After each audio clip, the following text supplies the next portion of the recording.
everyone, welcome to 360 IDEV 2019. My name is Janie Larson, and the title of my first talk for the conference is Think Different. Last year I attended a conference where one of the keynote speakers decided to spend some time explaining autism to the audience. The speaker was not autistic, he had not really talked to anybody who was autistic, and his entire spiel about autism was kind of like he watched a whole bunch of episodes of The Big Bang Theory the night before and decided this would be a great idea for a talk. And I'm sitting out in the audience and I'm really upset listening to this talk because so much of what he's saying is just wrong. There's some kernels of truth in it, but it's being misrepresented and it was completely inaccurate, and I was really upset. I was about ready to cry sitting in the audience listening to this guy explaining my neurological condition to people who didn't know anything about it. So, I was sitting there thinking, there are so many things that I wish that people knew about autism that they just don't. And so, I mentally went through, well, if I had 5 minutes, I'd talk about this, I'd talk about this, I'd talk about, I had a whole list of things. And I thought, well, you know what? I'm going to pitch that as a talk, because I got all these things that I wish people knew. I think this would be a good talk. I'll see if anybody's interested in hearing what I have to say about it. And fortunately, John was nice and allowed me to come here and talk to you guys about all of the things that I wish that people knew. So the talk's broken down into two parts. The first part is 6 common myths that I'm demystifying and debunking about autism to clarify about what it is and how we interact with the world. And then the last half of the talk is me trying to give you some tips and pointers about how you can manage people on the spectrum, or if you have coworkers who are on the spectrum, how you can work more effectively with them so that both of you don't go crazy and you're able to both work to the best of your abilities. So the first myth that I feel like people don't really understand is that autism is this weird, quirky personality disorder, that if you're autistic, you're either a small, screaming child that has temper tantrums for no reason and makes their parents' life miserable, or you're a socially awkward, weird, nerdy, white dude who works in programming or engineering or some other really high conceptual field. So, I want to start off the talk by explaining, what exactly is autism. So autism is not a personality disorder. It's a neurological condition where people who are on the spectrum, their brains are wired a little bit differently than everybody else's. We don't process information the same way that everyone else does. So, primarily, it's a lot of sensory stuff. We have difficulty managing sensory input. So, lights are too bright, noises are too loud. I have a friend on the spectrum who can hear dog whistles, so she hears things people don't hear. Clothing textures, food textures, all of these things are very difficult for us to process. So, when I was a kid, I thought that I was, naturally skinny and that I didn't particularly like food because, I didn't eat a lot and I couldn't walk very far and everything, and I was really, thin. But then 10 years ago, when I went and moved out and lived on my own and I could make my own food, I found out I actually did like food. I became a really good cook and I gained 50 pounds. And, I don't know if that means that I'm fat now or that I'm the weight that I'm supposed to be, but, I had a lot of trouble growing up with food because all of the food that I had sensory issues with, and it was really hard for me to be able to process it. And, one of the big common things that people think about with autism is about people on the spectrum not looking you in the eye when they talk to you. Human visual communication is very mentally labor intensive. It's intensive for computers too. I'm doing a talk in a couple of days about image processing framework that I maintain as an open source project where you process images, and you have to process thousands of pixels multiple times every single second. And when you're talking to people and you have to process visual input from them, you have to process whether they're paying attention to you, if they're bored, if they're trying to run away because they don't want to listen to you talk obsessively about Dungeons and Dragons. There's so much information that you're getting that you have to analyze that you're getting from people when you're talking to them, that you spend all of your mental energy processing that, and you're not able to actually speak or be able to carry on a conversation because you can either talk or you can pay attention to how people are responding to your talking, and you get a thread lock and you can't talk if you look them in the eye. So you have to stare at the floor or stare at something that doesn't change in order to be able to have enough output to be able to carry on a conversation with people. So like, I talked a little bit about how we have trouble dealing with sensory input. So sensory input can become incredibly overwhelming. Like the lights are too bright, it's too noisy, you have a tag in your shirt that's driving you crazy, and you get to a point where you simply cannot deal with any of this anymore. And like, this isn't something that is just specific to people with autism. Like anybody could have a meltdown if they were given sufficient sensory overload. So like my analogy that I wanted to try to get you guys into to think about what it would be like to have a meltdown. Pretend like you're in a box and within your box, somebody puts in thousands of mosquitoes. And you hear them buzzing by your ears every time you breathe in, like the mosquitoes come in through your nostrils. You can feel them biting you all over, and like you think for a little bit that maybe if you just ignore them and pretend like they're not there, that like they'll eventually like go away and you won't notice them. But you'll reach a point where you just can't deal with this anymore, and like you'll flip out, you'll like claw at your ears, claw at your skin, scream, try to blow all of these mosquitoes out of your nose, and you'll just completely like come apart at the seams. And that's what having a meltdown feels like. It isn't a cathartic experience to have a meltdown. You don't feel good after you have your meltdown like you do with a temper tantrum. You feel completely like drained and overwhelmed, and it like changes the chemistry in your brain, and there are like for days afterwards you just feel exhausted and ashamed and depressed and sometimes suicidal because you just feel horrible because you had this awful experience. So like, when you're a kid and you have meltdowns, people shame you, and they make fun of, they tell you that you have a bad temper, and they make you feel bad about yourself, and like people judge you if you have a meltdown because they assume that you're like just throwing a temper tantrum. And so like as you get older, you try to you try to do things to not react to these things. You try not to have meltdowns. You can feel them coming on, but you internalize all of these feelings and experiences that you're having, but that doesn't mean that they don't go anywhere. They just kind of like get to a point where you implode instead of explode. And then you have what is called a shutdown. Shutdowns are not as well known as meltdowns, but basically like your brain reaches a certain critical point where it is so overheated and so overwhelmed that it cannot deal with anything anymore, and it just says, nope, no more, and it flips a circuit breaker and you lose control of your body.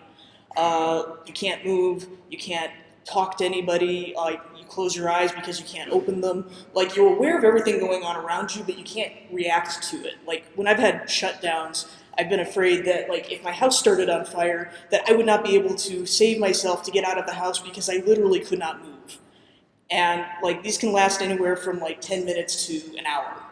And like all of a sudden your body will just kind of go, okay, I can deal with stuff again, and it'll turn back on again, and you'll all of a sudden be able to move and walk around again, and they're really disconcerting. But again, you feel really crappy after them. You just feel like somebody beat the crap out of you, and they're really hard to deal with. So a big part of being autistic is trying to figure out how to avoid having anything that will trigger a full meltdown or shutdown. If you feel one coming on, you want to do everything that you can to get away from whatever is causing it before you have a full one, because if you go through a meltdown or a shutdown, it takes a really long time to recover from. So another common myth that really upsets me about talking to people who don't understand autism is this idea that autistic people don't have feelings. So like, I don't know if people remember what it's like to be a kid, but kids are horrible. Like we keep talking about how kids aren't born hateful. They're not born hateful, but they're born with kind of like an idea of social status. Like they know that they want to have high social status because they want people to like them, because they think if people like them, that it will make them happy and they'll be successful and that they'll have wonderful, awesome lives, which is like kind of true, but it's more nuanced than that. And so like they spend a lot of time as children trying to go and like make fun of people who are different, because making fun of people who are different establishes that you're better than they are and gives you a bigger social hierarchy, and it makes you feel better. So like you go and you like make fun of all of the poor kids who can't afford all of the stuff that's in style, or the religious kids whose parents won't let them play Fortnite, and you find these people that are weird and you make fun of them because it makes you feel better about yourself. And autistic people are generally weird. Like we have weird obsessive interests, and we wear clothes that we find to be comfortable rather than fashionable, and we don't really understand how other people think or feel. For me, like when I loved carrying stuffed animals around when I was a kid. Like this went all the way through like college. Like I was so happy when the Beanie Baby craze came about because I had like every Beanie Baby ever made, and I would carry a different one every single day, and I'd get them to match my outfits. And I was a weird kid, and people made fun of me. So when I was an adult, I got a service animal, so now I can carry my dog with me everywhere, and people can't make fun of me. But like people make fun of you, and like you figure out that if you react to it, that people will continue to make fun of you, and like people figure out that if you have sensory problems, if they make like weird high-pitched sounds and you have a meltdown, that they can laugh at you because you're freaking out, and they figure out that this is something that they can do and that it's endlessly funny because they're kids and they can do the same thing over and over again. So you learn to try to not let anybody know that anything bothers you. You suppress all of your natural emotional responses to things because you don't trust anybody to actually be nice to you because they like you. When I was a kid, like anytime somebody was nice to me and like would offer me a cookie or whatever, I'd be like, oh good, these people want to be my friends, they're giving me a cookie that's nice, and I'd eat it, and they would laugh at me, and I'd find out it was because they dropped it on the floor and they thought it would be funny to like watch me eat a cookie they dropped on the floor. So you learn that you can't really trust anybody because nobody does anything nice to you for any reason other than to make fun of you. We eventually are able to open up and be okay with people if we know that we're in a safe place, that we're around people who aren't going to judge us or are not going to make fun of us, who are going to let us just be ourselves. One of the reasons that I go and I speak at a lot of conferences is because I went to my first conference back in 2013. And I didn't know anybody, I was a student, I didn't have any work experience, and I just felt really awkward and like afraid and by myself. So like lunchtime came and I went and I sat by myself in a corner like I always do because I don't eat with people because people don't like hanging out with me. So then I felt a hand on my shoulder and it was the videographer for the conference, and he looked at me and said, "You, no one eats alone." And he got me up and took me and my sandwich up to the table where all the speakers and the organizers were, and everybody was nice to me, and like they treated me like I belonged there, and like that told me that coming to conferences and being part of this community, that this was a safe community, that I could be myself, that people weren't going to pick on me, they weren't going to think that I was weird, and that this was a place where I was able to be myself and that I could open up and be able to do all the things that I find interesting and talk about my weird obsessive interests, and that I wouldn't be judged. And but like a lot of people on the spectrum don't have that. So then that kind of leads into the third myth that's kind of related but slightly different, in the idea that autistics don't care about other people. So people on the spectrum kind of have problems with understanding social mores because we don't process information the same way everybody else does. So I'm going to give kind of an example of two different scenarios and try to explain the difference. So in the first scenario, you have somebody who's gained a little bit of weight, and they feel kind of uncomfortable, and they're trying to like find a nice outfit to wear to, like, I don't know, like a date or something. So they try on their dress, and they're like, "Hey, is this dress flattering on me?" And the person looks at it and goes, "Well, actually, no, it's not flattering. Like, it's too small, it's the wrong color. Like, if you wore something else, it would look better on you." And the person who gained weight feels very offended and is like, "How dare you tell me I'm fat or that I'm unattractive?" It's like, "No, I didn't tell you you were unattractive.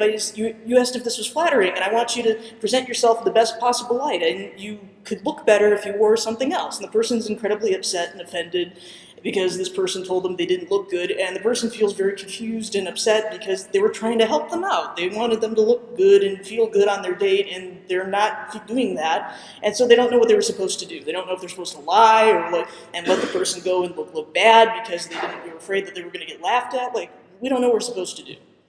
So that's one scenario. And the second similar scenario is somebody who's same woman walks in wearing the dress, and somebody comes up to her and goes, "You look like a whale."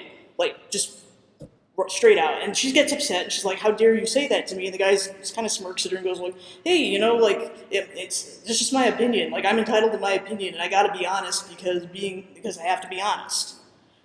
So in these scenarios, clearly the first person is autistic, and the second person is something that also starts with an A but is not autistic. Like, assholes can be any type of person. Like there's no group of people that has a more like a monopoly on assholes. But and anybody can be an asshole. But being an asshole is not a symptom of being autistic. Like, there's a difference between not having an understanding of a social situation that you're in and purposely going out of your way to be horrible to somebody. And we have a proliferation of assholes in technology because we have like financial and social incentives to people to behave badly. So like I'm going to tell a story about one of my experiences in tech. One of my last jobs that I had, I was working with a back-end developer that would go in and change the back end after I went and submitted my code for review by the project manager. So all of my code would work fine when I submitted it and it would fit all the requirements. Then he would go and change the back end and my project manager would look at the code and it would crash. And he'd get really mad at me and tell me about how like unprofessional it was for me to commit code that wasn't working and that I needed to work harder. I got in trouble with my boss. I got demoted. I took a $15,000 pay cut, and I got put on a performance improvement plan. So I went up to this guy and I just said, dude, hey, look, like I need you to stop doing this. Like if you're gonna change the back end, you need to tell me about it. Could you please not do that while I'm waiting for my code to be like reviewed? Like I'm gonna lose my job. I'm not gonna be able to like afford my house. Can you please do something about this? And like he just kind of looked at me. He's like, no, like it doesn't really matter to me about whether you work here or not, because it doesn't impact me personally. So like I went and found another job and left, and shortly after I left, he got a $30,000 raise and a promotion because he was a high performer at this job. And this is not like an uncommon thing. This happens at most of the jobs that I've worked at, where you have one person who like goes in and makes it difficult for other people to work, and they're rewarded for it. So like we have this confusion in tech about like, well, why is everybody in tech horrible and mean to everybody? It's like, well, they are because we have financial incentives in place where we allow them to behave this way and they're rewarded for it. We don't have disincentives to people to keep them from behaving badly, so why are we confused when they do? And that kind of slightly leads me into the next slide. Myth number 4, that all adult autistics are white male geniuses. So this is Benedict Cumberbatch, and this was in the horrible movie The Imitation Game. And like, this movie made me so angry because they portray, this is about Alan Turing and the creation of the first computer, and they made his character autistic. Like, he's not autistic. He was not, like in real life, he was not an autistic person. He was gay. Like, I don't know why they didn't give him stereotypical gay mannerisms over autistic mannerisms, but, like, I guess that wasn't as much of a, like stereotype to the audience that he was, like, smart because he was socially awkward or whatever. But, like, we've created this idea that, like, we have these people in the world who are like socially awkward geniuses whose brilliance is so valuable that coworkers and colleagues and the people that they have the misfortune of working with, that these people have to tolerate all of their bad behavior for the betterment of society. Like there was a whole like wonderful Twitter thread a couple of weeks ago about what makes a 10x engineer that a lot of people like very properly mocked, because they were saying like, hey, if like a woman or a person of color or somebody came in who was not a white dude and said like, I'm not going to go to meetings, I'm not going to like work what everybody else does, I'm going to be like, nobody else would be able to get away with that crap. Like we allow that because of white male privilege. Like the reason that people behave badly is because we have socially agreed that we are allowing people to behave that way because we're not going to call them out on their behavior, because we have this mistaken belief that what they have to contribute is so great that we have to put up with it. And of course, I have to bring up the founder of this type of like myth, whatever, Steve Jobs. Like everybody references Steve Jobs. They're like, well, Steve Jobs was this brilliant visionary who was a complete asshole to everybody. But what he did was revolutionize the computer industry. So we have to allow people to be assholes, and we have to coddle them and allow them to proliferate in society.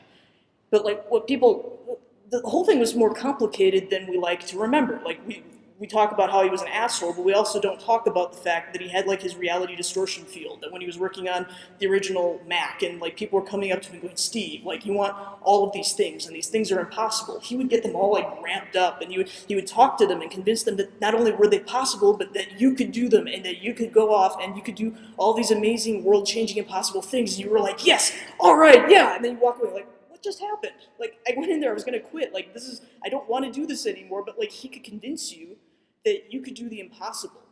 And like that was such an important aspect of why he was able to get all the performance out of the people that he did, was that he wasn't just a blanket asshole. He didn't just tell everybody that their code was bad. Like, he was able to go in and convince people that they could do things that they didn't think were possible. So I'm loath to talk about diversity because I know lots of people don't like talking about it, but it's really important. Like, it's really unlikely that most people are going to encounter a person of color who is on the spectrum, who is in technology, because we created so many social hurdles around being able to interact with like the tech community and be able to do things that people on the spectrum have to spend like all of their mental energy just trying to avoid situations where bad things could happen to them. So like last night I went outside and like I had to walk my dog at 2:30 in the morning, and I had to be like completely aware of everything around me because like I'm out there in the middle of the night by myself, and I was worried that somebody was going to attack me, and I had to be aware of everything around me. And that's mentally exhausting. Like back before I got into programming, like, I had spent all of my mental energy trying to pretend like I was normal, and that meant that like I worked at Target. Like I couldn't do programming. After I got more into doing really high intensity programming, like I lacked my ability to pretend to be normal in public anymore. I find it hard to talk. I find it hard to like go to the grocery store. I can't deal with things because all of my mental energy is channeled into doing programming and doing things that are very intensive. And I have the luxury of feeling safe coming here and doing stuff that a lot of other people don't get to have. A lot of people of color don't get the privilege of being able to be themselves in public because that could get them killed. And it's really horrible and unfair, and like I feel instead of us thinking that every person on the spectrum has to be a white dude, that we have to acknowledge that we're creating social barriers to people on the spectrum who don't look the way that we expect from being able to go out and be successful. And it's just such a waste that we're not using all of their talents in ways that are useful. And it just sucks. And I don't feel like I have the right to talk much about this because I'm a white person, so I'm going to move forward before I offend anybody. So, fifth myth that I want to talk about is this idea that like people on the spectrum, they take everything literally, that you don't understand sarcasm, that like that basically you're like a robot and you don't understand nuances or whatever. And this isn't entirely true. Like in social situations, there's such a thing as context. So, got another story. My brother is also on the spectrum, and he got fired from a job because he kept clocking in late. And like we were asking him, like, dude, like, did you know you're supposed to clock in on time? He's like, well, yeah, I mean, like, technically we're supposed to, but like Jimmy, my coworker, he always clocked in like half an hour late. Nothing bad ever happened to him. And we're saying to him, like, well, was Jimmy friends with your boss? He's like, no, it was just his brother. we're like, dude, no, like, your boss is not going to fire his brother. Like, his brother can get away with things that you can't get away with because they have a social connection that you do not have. So, like, he didn't understand that rules are flexible, that they depend upon who's enforcing them, that if you're friends with the person enforcing the rules, they're less likely to call you out on stuff than if you have no, like, relationship with those people. So, like, if you're a relatively new person to a tech company, you don't know what rules you can break and which ones you can't. You know, your coworker broke a rule, but you don't know if that means that you can break this rule too, because you don't know if this rule is important or if this person got away with it just because they're friends with the person who's enforcing the rules. So you try to be very careful. You follow the speed limit exactly everywhere you go because, like, you could be pulled over, and like you have the letter of the law as a fig leaf to put over yourself to say, well, I wasn't technically doing anything wrong because the law says X, Y, Z. Or like if you're going and submitting a requirement to your project manager, you can go, well, like you didn't specify that you wanted this feature in the requirements. This is what they said. I just did what you told me to because you don't want to stick your neck out and do something that isn't written down because you don't have any defense for it. You have a defense if you've done what's written down, but you don't have one if it's not written down. And this can cause a lot of like anxiety because you know that there are situations where people can break the rules, but you don't have enough social sophistication to understand whether or not you're in one of those situations or not. So you just learn to just follow all of the rules because you're less likely to have anything bad happen to you. And the last myth I want to talk about is this idea of like if you met one person with autism, then you've met everybody who has autism. Autism, like first off, autism is a spectrum. Some people have severe sensory issues, and other people's sensory issues really aren't that bad. Some people are very highly functional and are very good at being able to learn how to fake being normal, learning how to have very shallow interactions with people so that they can get by and fit in, and other people just aren't. Also, there are a lot of different comorbid conditions with autism. Comorbid means that, like, if you have autism, you're more likely to have a second or a third condition. So, like, an example of comorbid conditions is like if you're pregnant, you're more likely to become depressed. It isn't because all pregnant women get depression, or depression is caused by like, depression can be impacted by the hormone changes in pregnancy. So one person on the spectrum might have like attention deficit hyperactivity disorder, and that makes them have a lot of issues with executive functioning, where like they make decisions but they can't access the part of their memory that tells them whether this decision is a good decision or a bad decision. Other people on the spectrum might have OCD, where everything has to be exactly laid out exactly the right way every single day, and if anything changes, then they flip out. And these people act very differently. So like I mentioned my brother earlier. My brother is on the spectrum, and he was diagnosed with autism in his 20s. I did not think I was autistic until a couple of years ago because I had very different comorbid conditions from my brother, and like I associated all of his ADHD and executive functioning problems with autism when they were a comorbid condition of autism. So like anytime you interact with somebody, depending on their background, their comorbid conditions, and the area on the spectrum where they're at, they might be very different people. So now that I've kind of gone over a bunch of the myths that I personally kept encountering with autism, like I would like to talk about some management strategies that you can implement if you are managing a person on the spectrum or if you are working with one on the spectrum to make it easier for you guys to work together. The first one I want to talk about is like maintaining consistency. So had to bring back Mr. Jobs again. He was well known for the last like 10 years of his life wearing the exact same outfit every single day. Like he had like 100 of these turtlenecks and 100 of these jeans and 100 of these New Balance sneakers, and like he wore the same thing like every single day because it was one less thing that he had to think about. Like he didn't have to spend all of his time trying to make a decision about like what he was going to wear in the morning. He just knew what he was going to do. Because making decisions is very computationally expensive, and like anything that changes is computationally expensive. If you worked with Swift, you know that like you should always try to use let instead of var because you want the compiler to know that something isn't going to change. And that's a compiler optimization that exists in Swift that also kind of works with people on the spectrum.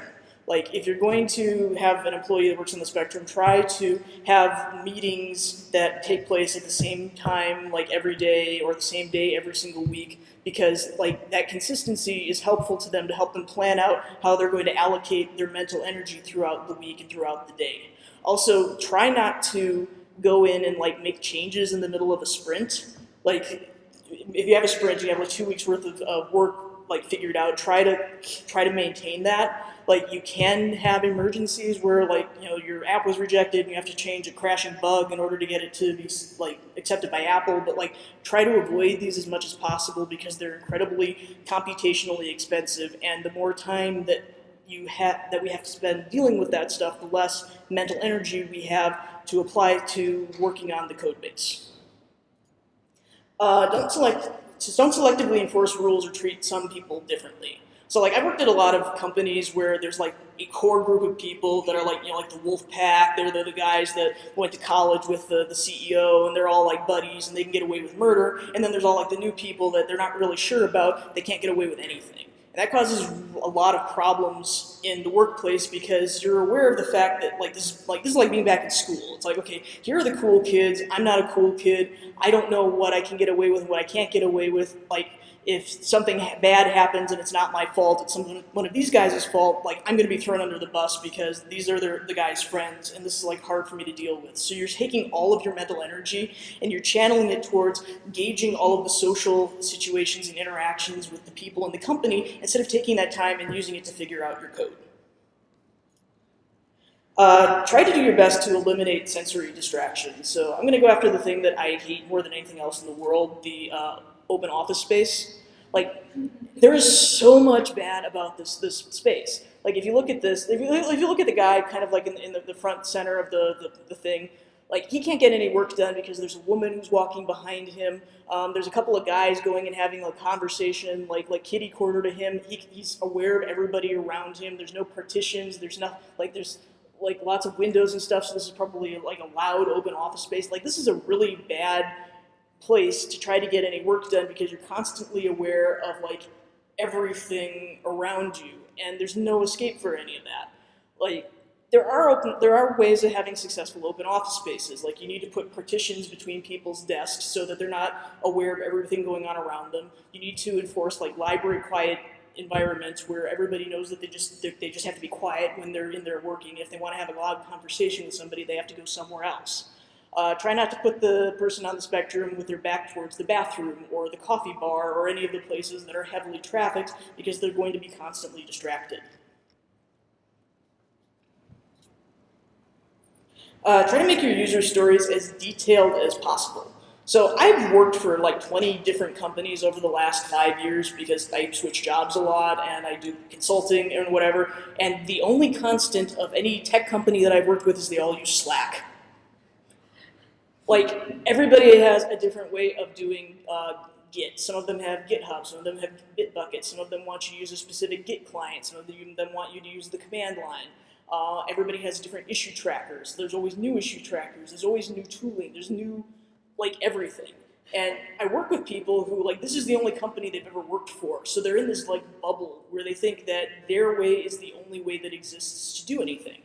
So, like, if I get a user story that says, like, okay, we want to have, like, a feature in the app where it tells you what the weather is, I'm like, okay, well, I'll set up a URL session. I'll go to, like, the National Weather Service, and I'll pull down what the current weather is using core location.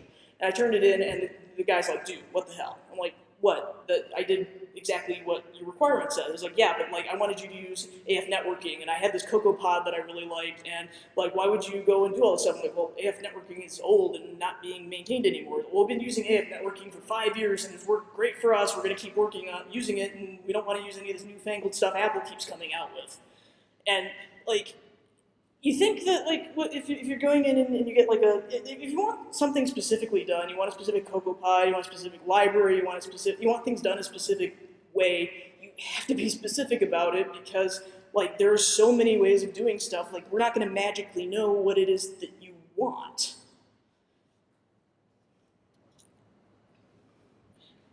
Big thing that I wanted to emphasize is this idea of communicating through writing. So, like, back when I was a freshman in college, I went to an engineering school. This was like in 2000, so this was kind of like early internet days. And like, I would walk by people's like dorm rooms, and I would see them sitting in opposite sides of the room, like typing to each other in like text messages using whatever the instant messaging was back then, probably like ICQ or whatever. And I thought this was the dumbest thing in the world. But now that I'm like into technology, like, I understand that, like, trying to break from going to your computer to talking to somebody verbally, that's incredibly disruptive.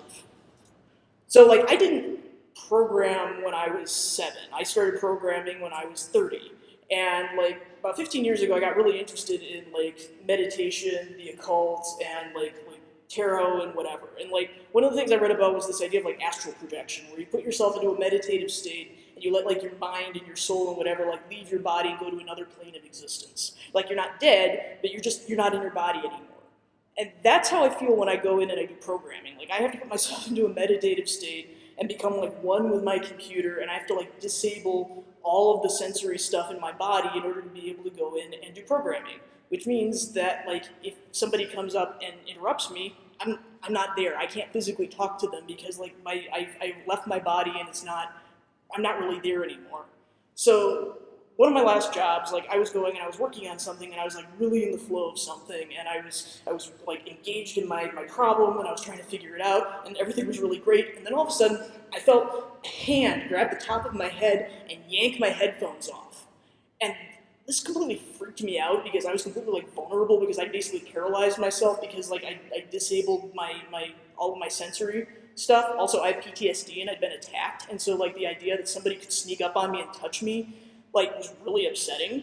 And like I turn around and it was my boss, and he's like, "Hi, I need you to give me a status update immediately about what you're doing." And I'm looking at him like, "Dude, I cannot talk to you. I feel like you just walked in on me while I was showering or like on the toilet or something. Like I cannot deal with this right now." Like in order for me to be able to communicate effectively with somebody, like I need them to give me some kind of like asynchronous like ping message thing. Like go into Slack and be like, "Hey, I need to talk to you in 5 minutes. Like I'm going to come over there, like be ready to talk to me." Like I need those 5 minutes to go, okay, let me mentally disconnect from the thing I'm doing right now, let me get back in my body, and let me compose myself so that I can actually talk to another human being now. Also, when you're going to talk to somebody, please be clear about what it is you need to talk about, because if you do not tell us what you're going to talk to us about, we are assuming we're going to be fired, or that we are in trouble. Like, even if we are in trouble or whatever, tell us why we're in trouble. Like be like, "Hey, I need to talk to you in 5 minutes, and I need to talk to you about why you shipped like crashing code." So that way you can go, "Okay, we're talking about this. While I'm disconnecting myself from my computer, I can start composing my thoughts around why the code crashed, what happened, like why this won't happen again, so that I can have a productive conversation with you." If you just say that you need to talk to us, we don't know. We're going to spend all of our time thinking about like why you shouldn't fire us. And then you'll come over and you'll be like, "Oh, hey, like we had a change in requirements, you need to do something." And you're like, "Wait, what?" Like, because you weren't thinking about that. You were thinking about like trying to explain why you shouldn't be fired. Also, do not send mixed messages about things to people on the spectrum. At my first programming job, I knew I was going to be fired. I knew everybody was mad at me and that I was going to be fired, and I kept coming up and going like, "Hey, look, I know you're mad at me, can we talk about this so that I can figure out how I can fix it?" And they kept going, "We're not mad at you. You know, just go work. Don't work on the project. Don't work on something else. But we're not mad at you. We're not going to fire you." Like, okay, you seem like you're mad at me. You seem like you're going to fire me. But like, you won't tell me what's wrong. And so maybe I misread the situation. Maybe things are okay. I don't understand social stuff very well. You're telling me things are fine. So sure, they must be fine. Then like 2 days later, "Hi, we're going to fire you." Okay, why didn't you tell me that 2 days ago? I knew you were going to fire me. Like, why did you lie to me? And they're like, "Well, we're hoping you'd take the hint and that you would just quit and leave." And it's like, no, like, you can't, like, do that. That doesn't work. Like, you need to be able to, like, communicate honestly and effectively with people when they're not doing what you expect so that they can go in and fix it. Which leads me to my last slide. Blunt and honest does not equal personally negative. Like, back in the asshole discussion about the guy talking about how he just had to be honest or whatever, like there are ways of being honest that are effective, and there are ways that are just hostile. Like when I was demoted from the job that I mentioned earlier, the guy told me like, "Hey Janie, like I like you personally, but your work is terrible. Like you're coding at the level that I would expect of a 6-week code boot camp graduate." It's like, that's not helpful to me to understand why you're mad at my code. My favorite piece of negative feedback that I got from a manager was one who called me in the middle of dinner on a Saturday night to tell me that he looked at my code and he felt like I grabbed him by the hair and punched him in the balls. It's like, okay, like I get you're unhappy, but what am I supposed to do with that? Like, people seem to misunderstand, and they think that like you either have to lie and tell somebody that you think that they're like amazing and perfect and whatever, or you have to insult them, and like that's not helpful. Like if you really want to be able to maintain, like, because like I've had I mentioned I've had like 20 jobs over the last 5 years. I don't stay at jobs very long because I go in, like I can't deal with people, and I quit and I leave, and like everybody keeps talking about how hard it is to like hire good people and keep good people around and have them not leave, and like I feel like nobody wants to invest any time in actually like training up any new people. They just want to like be like the dudes from Silicon Valley who like have the same 5 people running the company for 5 years. Like they don't want to bring in any new people because they don't know everything that they know. And if you're going to grow your company, if you're going to have to include a lot of people, and if you want to be able to target more than just people who are exactly like you, you need to have some diversity, and you need to be willing to put in work to actually go in and get people up to speed with your way of doing things and get their feedback about ways they might be able to do things better. So key takeaways that I want people to take away from this is that autism is just an inability to cope with sensory input. And that people who are autistic are not sociopaths. They're completely like different things. That it impacts a wide diversity of people. It's not just like white dudes in tech who are autistic. And that removing any sensory distractions increases the productivity of everyone. Like, this isn't something that just helps people on the spectrum. Like, everybody would work better if they had quiet, distraction-free areas to work in. Also, learning to clearly communicate is a great skill and will get you far in the world. Thank you very much.